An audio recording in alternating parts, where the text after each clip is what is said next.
ফুটবলকে বিদায় বলে দিতে চেয়েছেন নেইমার জুনিয়র, তবে ভক্তদের ভালোবাসা আর ফুটবল প্রেমের জন্য তা করেননি, বরং প্রস্তুত হয়েছেন আবারও মাঠে ফেরার জন্য। নেইমার নিজেই জানিয়েছেন অপেক্ষার অবসান হতে যাচ্ছে ভক্তদের, কেননা কিছুদিন পরে মাঠে নামতে যাচ্ছেন ব্রাজিলিয়ান প্রিন্স নেইমার জুনিয়র।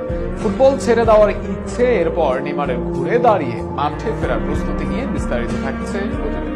বহুবার পড়ে গিয়ে উঠে দাঁড়ানো শেখে একটি শিশু, অনেকবার মুখে আটকে পড়া শব্দের স্পষ্ট উচ্চারণ হয় কোনো এক সময়। তবে ব্রাজিলিয়ান নম্বর 10-এর সুস্থ হয়ে মাঠে ফেরা হলেও তার শুরুই হয় আক্ষরিক অর্থে। মাঠে ফেরেন, ভালো খেলেন, আবারও ইনজুরির কবলে পড়েন। মেসি নেইমারের যুগে একজন নেইমার হওয়া তাই সহজ ব্যাপার নয়।